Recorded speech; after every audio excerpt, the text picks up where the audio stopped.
Chapter 17. The Man with Two Faces. It was Quirrell. You! Gasped Harry. Quirrell smiled. His face wasn't twitching at all. Me, he said calmly. I wondered whether I did be meeting you here, Potter. But I thought, Snape. Severus, Quirrell laughed, and it wasn't his usual quivering treble either, but cold and sharp. Yes, Severus does seem the type, doesn't he? So useful to have him sweeping around like an overgrown bat.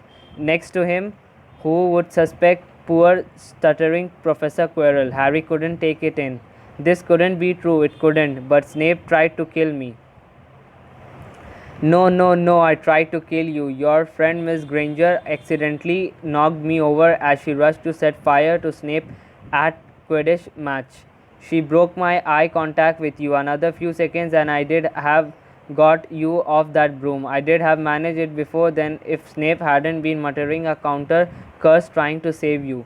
Snape was trying to save me. Of course, said Quirrell coolly. Why do you think he wanted to referee your next match? He was trying to make sure I didn't do it again. Funny, really. He didn't have he did not have bothered. I couldn't do anything with Dumbledore watching. All the teachers thought Snape was trying to stop Gryffindor from winning. He did make himself unpopular, and what a waste of time. When after all that I am going to kill you tonight. Quirrell snapped his fingers, ropes sprang out of thin air and wrapped themselves tightly around Harry. You're too nosy to live, Potter, scurrying around the school on Halloween like that. For all I knew, you did seen me coming to look at what was guarding the stone. You let the troll in. Certainly, I have a special gift with trolls. You must have seen what I did to the one in the chamber back there. Unfortunately, while everyone else was running around looking for it, Snape, who already suspected me, went straight to the third floor to head me off. And not only did my troll fail to beat you to death, that three-headed dog didn't even manage to bite Snape's leg off properly. Now wait quietly, Potter. I need to examine this interesting mirror. It was only then that Harry realized what was standing behind Quirrell. It was a mirror of Erist. This mirror is the key to finding the stone, Quirrell murmured, tapping his way around the frame. Trust Dumbledore to come up with something like this, but he is in London. I will be far away by the time he gets back. All Harry could think of doing was to keep Quirrell talking and stop him from concentrating on the mirror. I saw you and Snape in the forest, he blurted out. Yes, said Quirrell idly, walking around the mirror to look at the back. He was on to me by that time, trying to find out how far I did got. He suspected me all along, trying to frighten me as though he could when I had Lord Voldemort on my side. Quirrell came back out from behind the mirror and stared hungrily into it. I see the stone. I am presenting it to my master, but where is it? Harry struggled against the ropes binding him, but they didn't give. He had to keep Quirrell from giving his whole attention to the mirror. But Snape always seemed to hate me so much. Oh, he does, said Quirrell casually. Heavens, yes, he was at Hogwarts with your father, didn't you know? They loathed each other, but he never wanted you dead. But I heard you a few days ago sobbing. I thought Snape was threatening you. For the first time, a spasm of fear flitted across Quirrell's face. Sometimes, he said, I find it hard to follow my master's instructions. He is a great wizard and I am weak. You mean he was there in the classroom with you? Harry gasped.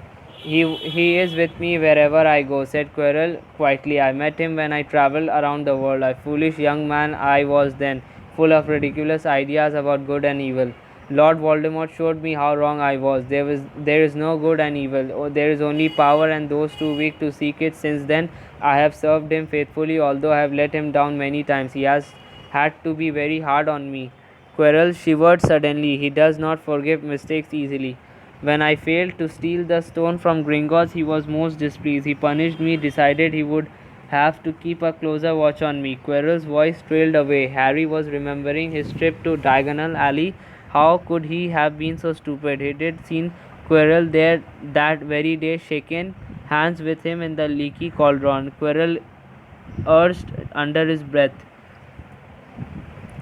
I don't understand. Is the stone inside the mirror? Should I break it? Harry's mind was racing. What I want more than anything else in the world at the moment, he thought, is to find the stone before Quirrell does. So if I look in the mirror, I should see myself finding it, which means I will see where it is hidden.